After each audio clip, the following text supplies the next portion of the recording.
दोस्तों नमस्कार, ये है मार्गदर्शन फॉर सिविल सर्विसेज। मैं अनुराग चौधरी।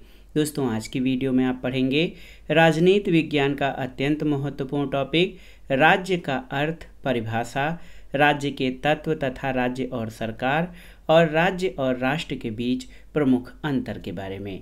ये वीडियो स्नातक और परास्नातक स्तर के छात्रों के साथ प्रतियोगी परीक्षाओं की तैयारी करने वाले छात्रों के लिए बहुत ही उपयोगी है।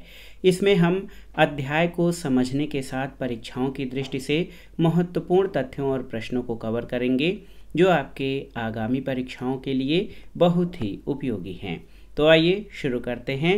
राज्य का अर्थ, परिभाषा, राज्य के तत्व, राज्य और राष्ट्र तथा राज्य और सरकार में प्रमुख अंतर से संबंधित महत्वपूर्ण वीडियो। दोस्तों राज्य जो है राजनीति विज्ञान का महत्वपूर्ण और आवश्यक तत्व है। राजनीति विज्ञान को राज्य का विज्ञान कहा जाता है और इसमें मुख्य रूप से राज्य का अध्ययन किया जाता है। सबसे पहले हमें राज्य का अर्थ और परिभाषा जानना जरूरी है। आज या वर्तमान समय में राज्य शब्द का प्रयोग कई अर्थों में किया जाता है, जिसमें से कुछ अर्थ निश्चित रूप से भ्रामक हैं। जैसे कि भारत और अमेरिका के संविधानों में संघ की इकाइयों को राज्य कहा गया है, लेकिन राजनीति विज्ञान की दृष्टि से अगर हम देखेंगे तो ये राज्य नहीं बल्कि राज्य की इकाइयाँ मात्र हैं।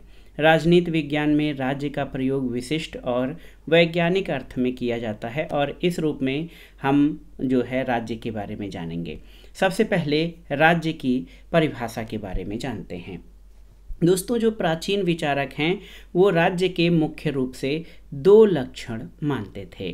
कौन कौन से? पहला ये कि राज्य व्यक्तियों का एक समुदाय है और दूसरा ये कि राज्य व्यक्तियों के सुख और लाभ के लिए निर्मित एक श्रेष्ठ समुदाय है। और इसी आधार पर कुछ विचारकों ने राज्य को परिभाषित किया है। प्राचीन यूनानी विचारक अरस्तु के अनुसार राज्य परिवार और ग्राम का ऐसा समुदाय है जिसका उद्देश्य पूर्ण और आत्मनिर्भर जीवन की प्राप्ति है। और आधुनिक विचारक लास्की हैं, वो कहते हैं कि राज्य एक ऐसा प्रादेशिक समाज है जो सरकार और प्रजा में विभाजित है और जो अपने निश्चित भौगोलिक क्षेत्र में अन्य सभी समुदायों पर सर्वोच्च सत्ता रखता है। इसी तरह ब्लंटशली एक विचारक हैं, उनके अनुसार किसी निश्चित भूप्रदेश में राजनीतिक दृष्टि से संगठित व्यक्तियों को राज्य कहा जाता है। बहुत ही महत्वपूर्ण हैं ये परिभाषाएं। इसके अलावा प्राचीन विचारक एक सिसरो हैं, उनके अनुसार राज्य उस समुदाय को कहते हैं जिसमें वो भावना विद्यमान हो कि सभी मनुष्यों को उस समुदाय के लाभों का परस्पर साथ मिलकर उपभोग करना है। तो दोस्तों इसी तरह एक और विचारक हैं वुडरो विल्सन, उनके अनुसार राज्य एक निश्चित प्रदेश के अंतर्गत नियम या विधि के द्वारा संगठित लोगों का समाज है। गिलक्राइस्ट कहते हैं कि राज्य उसे कहते हैं जहां पर कुछ लोग एक निश्चित क्षेत्र में एक सरकार के अधीन संगठित होते हैं। ये सरकार आंतरिक मामलों में अपनी जनता की संप्रभुता को प्रकट करती है और बाहरी मामलों में अन्य सरकारों से स्वतंत्र रहती है। और मैकियावेली का यहाँ पर दृष्टांत देना या मैकियावेली का उदाहरण देना इसलिए ज़रूरी है क्योंकि मैकियावेली ने ही आधुनिक अर्थों में राज्य शब्द का सबसे पहले प्रयोग किया है। मैकियावेली ने राज्य की परिभाषा ऐसी सत्ता के रूप में दी है जो मनुष्यों के ऊपर शक्ति का प्रयोग करता है। तो आधुनिक अर्थ में जिस राज्य को हम पढ़ते हैं उसका सबसे पहले वर्णन जो है मैकियावेली के द्वारा किया गया है। मैक्स वेबर, तो आप जानते हैं मैक्स वेबर ने सत्ता के संबंध में महत्वपूर्ण अध्ययन किया है, सत्ता और नौकरशाही पर। मैक्स वेबर ने राज्य की वैज्ञानिक परिभाषा पर बल देते हुए कहा है कि राज्य ऐसा मानव समुदाय है जो निर्दिष्ट भूभाग में भौतिक बल के विधि सम्मत प्रयोग के एकाधिकार का दावा करता है। और आप जान लीजिए गार्नर कहते हैं कि राजनीति विज्ञान तथा सार्वजनिक कानून की धारणा के रूप में राज्य संख्या में कम या अधिक व्यक्तियों का ऐसा संगठन है जो किसी प्रदेश में एक निश्चित भूभाग पर अस्थायी रूप से रहता हो, जो बाहरी नियंत्रण से पूर्ण स्वतंत्र या लगभग स्वतंत्र हो और जिसका ऐसा संगठित शासन हो जिसके आदेशों का पालन नागरिकों का विशाल समुदाय स्वभावतः करता हो। तो गार्नर दोस्तों इनकी परिभाषा जो है राज्य के संबंध में बड़ी विशद और व्यापक है, इसमें सभी चीज़ें शामिल हो जाती हैं। लेकिन एक गार्नर द्वारा राजनीति विज्ञान की परिभाषा दी गई है और उसमें वो कहते हैं कि राजनीति विज्ञान का आरंभ और अंत राज्य से होता है। तो इसमें भी बहुत ही महत्वपूर्ण है और इस परिभाषा में ये माना जाता है कि राज्य जो है वो राजनीति विज्ञान का केंद्रीय तत्व या महत्वपूर्ण अवधारणा है। R.G. गेटल ने राजनीति विज्ञान की परिभाषा राज्य के विज्ञान के रूप में दी है। तो इस प्रकार से दोस्तों अन्य विचारक जैसे R.M. मैकाइवर और C.H. पेज, मैकाइवर और पेज मुख्य रूप से सामाजिक विचारक हैं, सोशल जो है समाजशास्त्री विचारक हैं। मैकाइवर और पेज के अनुसार राज्य को अन्य सभी साहचर्यों से इस आधार पर पहचाना जाता है कि केवल इसी में बल प्रयोग की अंतिम शक्ति निहित होती है। तो हमने कई सारी परिभाषाएं राज्य की पढ़ ली और इन परिभाषाओं के आधार पर अगर हम राज्य के प्रमुख तत्वों की खोज करें तो ये क्या क्या तत्व सामने निकल कर आते हैं, आइए देखते हैं कि राज्य के प्रमुख तत्व क्या हैं। तो एक विचारक हैं दोस्तों बिलोबी, ये प्रश्न भी आता है। बिलोबी के अनुसार राज्य के मुख्यतया 3 तत्व हैं, जनता, शासन तंत्र और संविधान। सिजविक कहते हैं कि राज्य के 3 आवश्यक तत्व हैं, जनता, सरकार और भूखंड। ब्लंट असली के अनुसार राज्य के 4 आवश्यक तत्व हैं, जनता, एकता, भूखंड और संगठन।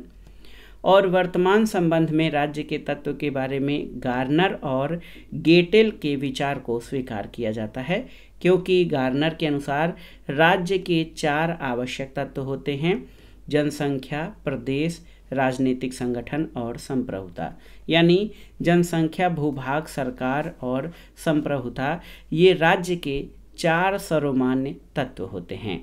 गेटल के अनुसार भी राज्य के तत्वों की संख्या 4 है, जनता, सरकार, निश्चित प्रदेश और संप्रभुता।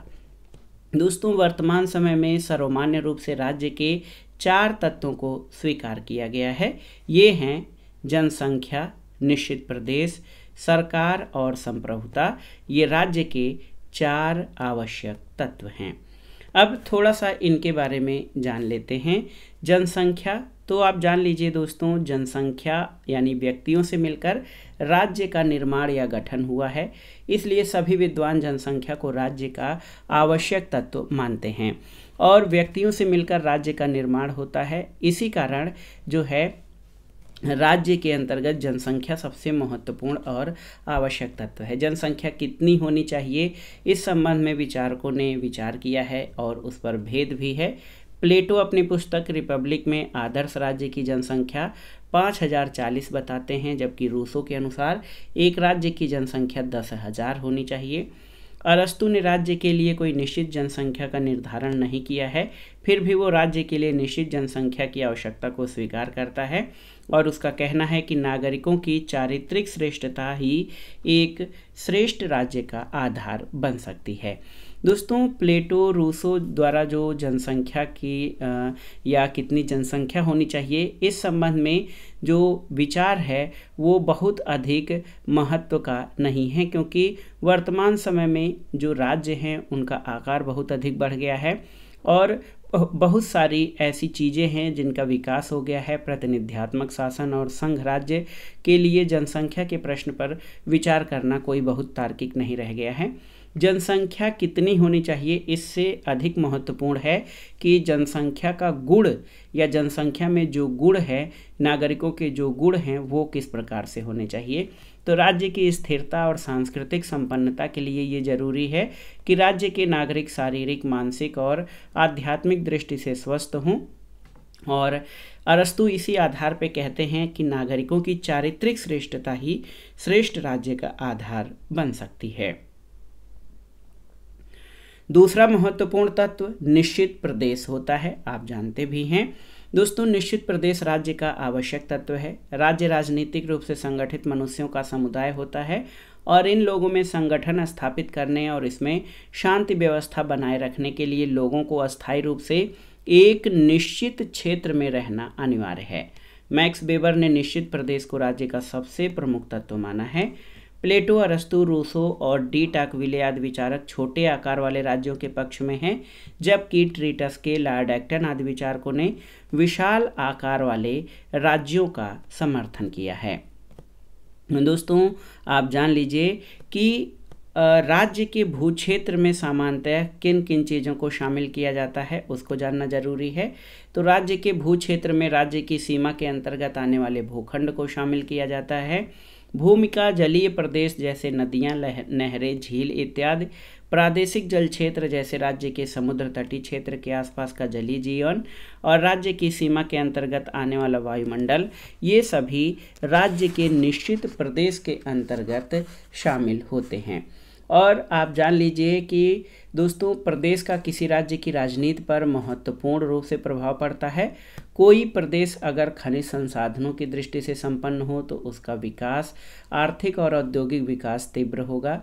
राज्य के पास कितना प्रदेश होना चाहिए, इस संबंध में कई विचारक अलग अलग मत व्यक्त करते हैं, लेकिन आप जान लीजिए कि राज्यों का विशाल आकार शक्ति और संसाधनों का आधार तो है, लेकिन छोटे आकार वाले राज्य दोस्तों आर्थिक दृष्टि से आत्मनिर्भर भी हो सकते हैं।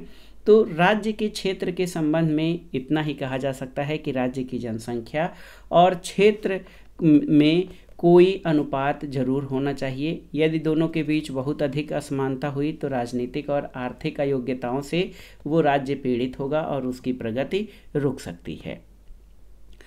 तीसरा आवश्यक तत्व सरकार है। तो जनसंख्या राज्य का व्यक्तिगत तत्व, प्रदेश राज्य का भौतिक तत्व और सरकार राज्य का संगठनात्मक तत्व है। ये आप याद रखिएगा। बहुत ही महत्वपूर्ण प्रश्न है या बहुत ही महत्वपूर्ण तथ्य है। ये प्रश्न के रूप में भी पूछा जा सकता है कि जनसंख्या राज्य का व्यक्तिगत तत्व है, प्रदेश राज्य का भौतिक तत्व और सरकार राज्य का संगठनात्मक तत्व है। सरकार राज्य का ऐसा तत्व है जिसके द्वारा राज्य के लक्ष्य और नीतियों को क्रियान्वित किया जाता है। और आप जान लीजिए कि सरकार राज्य का व्यवहारिक पक्ष है और सरकार के माध्यम से ही हम राज्य से संबंध स्थापित कर सकते हैं या राज्य तक पहुंच सकते हैं। गार्नर कहते हैं कि सरकार राज्य का ऐसा साधन है जिसके द्वारा राज्य के उद्देश्य यानी सामान्य नीतियों और सामान्य हितों की पूर्ति होती है। सरकार के बिना जनता असंगठित या अराजक जनसमूह के रूप में होगी जो सामूहिक रूप से कोई भी कार्य करने में अक्षम होगी। सरकार का कोई एक निश्चित रूप नहीं जो सभी राज्यों को मान्य हो। वर्तमान में जो है सरकार के कई रूप हमारे सामने आते हैं और सभी सरकारें जो है अपने निष्ठा और अपने सामर्थ्य के अनुसार राज्यों का संचालन कर रही हैं, जैसे संसदात्मक सरकार, अध्यक्षात्मक सरकार और प्रजातंत्र में कुलीन तंत्रात्मक या प्रजातंत्रात्मक सरकारों के कई रूप हो सकते हैं, लेकिन अंतिम में लोकतंत्र को जो है सरकार का सबसे सर्वमान्य रूप माना गया है। चौथा और सबसे महत्वपूर्ण आवश्यकता तो संप्रभुता या सॉवरेनिटी है। संप्रभुता को राज्य का प्राण कहा जाता है क्योंकि ये जनसंख्या, भूभाग और सरकार इन सभी से सबसे महत्वपूर्ण है।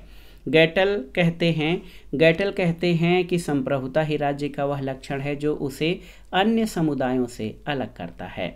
दोस्तों, संप्रभुता इस तथ्य को व्यक्त करती है कि राज्य आंतरिक और बाह्य तौर पर जो है वो स्वतंत्र है, यानी आंतरिक तौर पर वो सर्वोच्च सत्ता है, यानी अपने क्षेत्र में स्थित सभी व्यक्तियों और समुदायों को आज्ञा प्रदान कर सकता है, इन आज्ञाओं का पालन करा सकता है।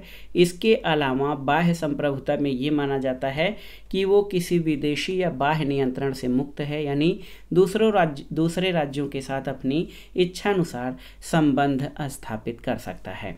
तो प्रत्येक राज्य के अंतर्गत जनसंख्या, निश्चित प्रदेश, नियम पूर्वक स्थापित सरकार और संप्रभुता होनी चाहिए और इनमें से किसी भी एक तत्व के अभाव में उस संगठन को राज्य नहीं कहा जा सकता है। इसीलिए एक प्रश्न ये पूछा जाता है कि क्या संयुक्त राष्ट्र संघ एक राज्य है, यूँ या नो? तो आप जान लीजिए कि संयुक्त राष्ट्र संघ के अनेक अंग हैं, इसके पास भूमियाँ, निश्चित क्षेत्र भी है, लेकिन ये राज्य नहीं है। इसका कारण ये है कि संयुक्त राष्ट्र संघ के पास न तो अपनी जनसंख्या है और न ही प्रभुसत्ता। तो याद रखना चाहिए कि संयुक्त राष्ट्र संघ एक अंतर्राष्ट्रीय राज्य नहीं है, वो स्वतंत्र राज्यों का स्वैच्छिक संघ है और संयुक्त राष्ट्र संघ के आदेशों का पालन करना या न करना सदस्य राज्यों की इच्छा पर निर्भर करता है, क्योंकि संप्रभुता सदस्य राज्यों के पास है, न कि संयुक्त राष्ट्र संघ के पास। तो इस तरह से कहा जा सकता है कि न तो संयुक्त राष्ट्र संघ एक राज्य है और न ही राष्ट्रमंडल, जिसको कि कॉमनवेल्थ कहा जाता है। तो संयुक्त राष्ट्र संघ और कॉमनवेल्थ को राज्य नहीं कहा जा सकता है। अगला जो हमारा सब टॉपिक है कि राज्य और सरकार में भेद या अंतर क्या है। दोस्तों, सामान्य रूप से राज्य और सरकार दोनों शब्दों को एक दूसरे के समानार्थी के रूप में प्रयोग किया जाता है, लेकिन राज्य और सरकार में कई अंतर हैं। जैसे फ्रांस का सम्राट लुई 14वां कहता था, मैं ही राज्य हूँ। और दोस्तों, कई विचारक भी मानते हैं कि राज्य और सरकार में कोई अंतर नहीं है, लेकिन आप जान लीजिए कि राज्य और सरकार में कई आधारों पर अंतर पाया जाता है। देखिए, पहला अंतर ये है कि राज्य एक पूर्ण इकाई है जो 4 तत्वों जनसंख्या, भूमि, सरकार और संप्रभुता से मिलकर बना है, जबकि सरकार राज्य का एक अंग है। राज्य जो है प्रधान होता है और सरकार राज्य की प्रतिनिधि होती है। सरकार राज्य रूपी संगठन के उद्देश्यों को प्राप्त करने में सहायता करती है, क्योंकि सरकार जो है वो राज्य का क्रियात्मक रूप होती है। तीसरा अंतर जो है कि राज्य का निर्माण विकास की प्रक्रिया के तहत हुआ है, इसलिए ये प्राकृतिक है, जबकि सरकार लोगों के बीच सहमत से निर्मित एक संगठन है, इसलिए ये मानव निर्मित है। चौथा अंतर ये है कि राज्य की सदस्यता आवश्यक है, सभी नागरिक राज्य के सदस्य होते हैं। सरकार से तात्पर्य व्यवस्थापिका, कार्यपालिका और न्यायपालिका का निर्माण करने वाले लोगों से होता है, इसलिए राज्य के कुछ ही नागरिक इसके सदस्य बन पाते हैं। पांचवा अंतर है कि राज्य एक अस्थायी तत्व है, जबकि सरकारें परिवर्तनशील और अस्थायी होती हैं। राज्य एक अमूर्त संस्था है, जबकि शासन अथवा सरकार एक मूर्त संस्था है। और सातवां अंतर है कि निश्चित भूभाग राज्य का एक आवश्यक तत्व है, इसलिए बिना क्षेत्र के राज्य का अस्तित्व नहीं हो सकता, जबकि सरकार हमेशा क्षेत्र से बंधी नहीं होती।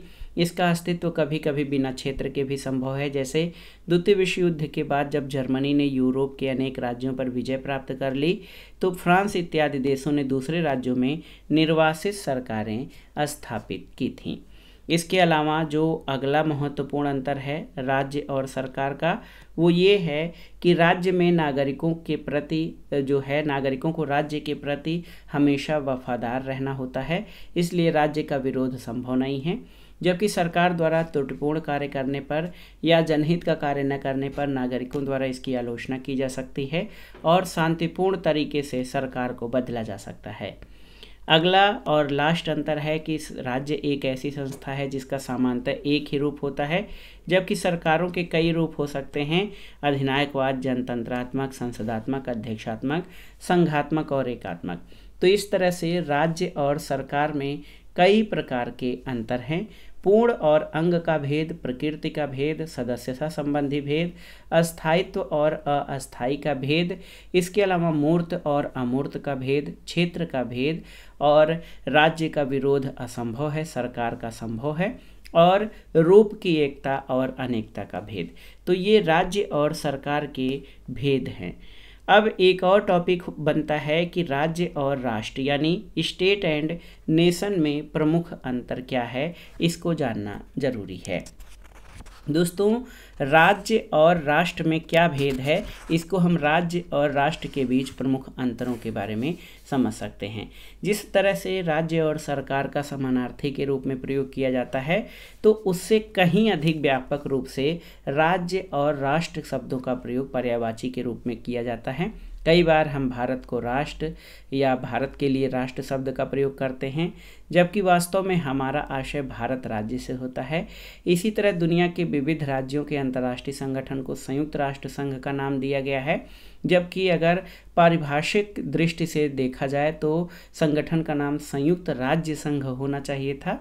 तो व्यवहारिक रूप से राज्य और राष्ट्र शब्दों का भले ही एक साथ प्रयोग किया जाता है, लेकिन राजनीति विज्ञान की दृष्टि से राज्य और राष्ट्र को एक समान नहीं कहा जा सकता है। दोनों में मौलिक रूप से काफ़ी अंतर हैं। और ये अंतर कौन कौन से हैं, इसको आइए देखते हैं। राज्य और राष्ट्र के बीच प्रमुख अंतर।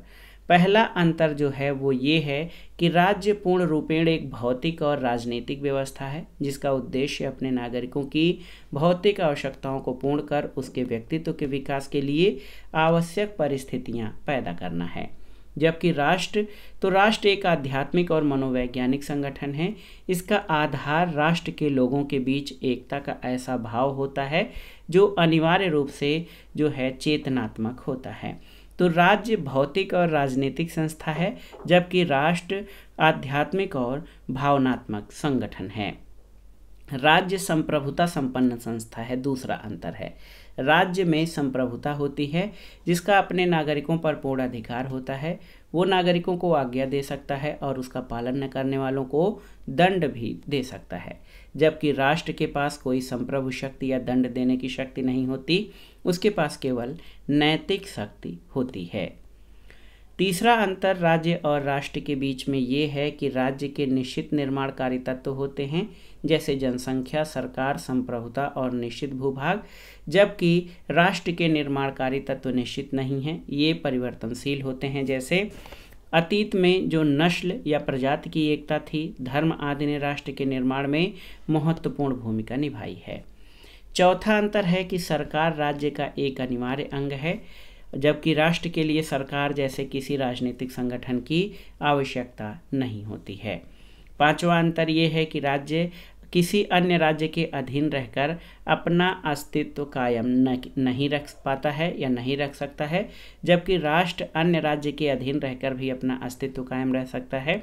जैसे 1947 के पूर्व भारत ब्रिटेन के अधीन रहते हुए भी एक राष्ट्र था। तो दोस्तों आप जान लीजिए कि राष्ट्र भाषाई, राजनीतिक या जैविक नहीं वरन आध्यात्मिक इकाइयाँ होते हैं। राज्य भौतिक और राजनीतिक व्यवस्था है जबकि राष्ट्र आध्यात्मिक और भावनात्मक संगठन है। राज्य के निश्चित निर्माणकारी तत्व होते हैं जबकि राष्ट्र के जो निर्माणकारी तत्व हैं वो बदलते रहते हैं। राज्य एक संप्रभु संस्था है और इसका अपने नागरिकों पर पूर्ण और नियंत्रित अनियंत्रित अधिकार होता है, जबकि राष्ट्र के पास केवल नैतिक शक्ति होती है। वो अपने सदस्यों से निवेदन करता है, उन्हें समझाता है और अपने सदस्यों की सदिच्छा पर विश्वास करता है।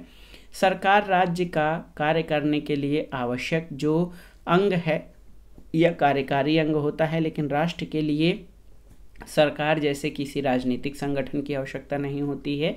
और इसी तरह राज्य का निश्चित अर्थ और इसका वैज्ञानिक स्वरूप होता है, लेकिन राष्ट्र के लिए ये निश्चयात्मकता और वैज्ञानिकता संभव नहीं है। राष्ट्र जो होता है अन्य किसी राज्य की अधीनता में रहकर भी अपना अस्तित्व कायम रख सकता है।